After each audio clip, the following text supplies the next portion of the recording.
Hi guys, in this video I'm going to show you what to do like if your Roku device is stuck in recovery mode, how to fix this issue, how to solve it, and watch your Roku TV. So make sure to watch this video till the end and you'll be able to do this easily. So first of all, as you can see, like here are the problems and here's the official community website of Roku where people are other people are also facing this issue. So first of all, you're not alone in this problem, and they have also added the help section, like the complete answer of how you can solve this problem. So first of all, like on any Roku TV, if your remote is not working or you are stuck in the recovery mode, so what you can do is just locate the reset button on the back of your streaming device. Like it might be either on the side or on the back side. This is kind of a reset button or like a kind of hole which will be present, and press and hold the reset button for 20 seconds.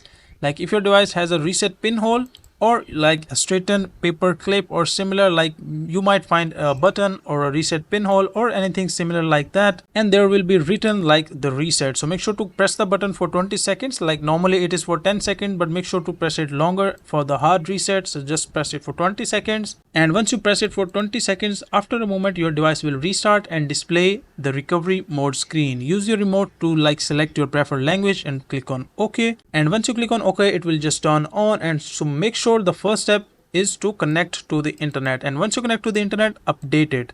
Like make sure to follow this process, like this step, very important, update now. And once you click on update now, your device will restart after it finishes downloading and reinstalling the operating system. Like if you do not follow this step, update system, like you will not be able to solve your problem most probably. So make sure to update your software, and after that reinstall the operating system. And once you do that, you will be able to reset your device and you will not be stuck in the recovery mode anymore. So that is a simple and easy process of how you can solve this problem.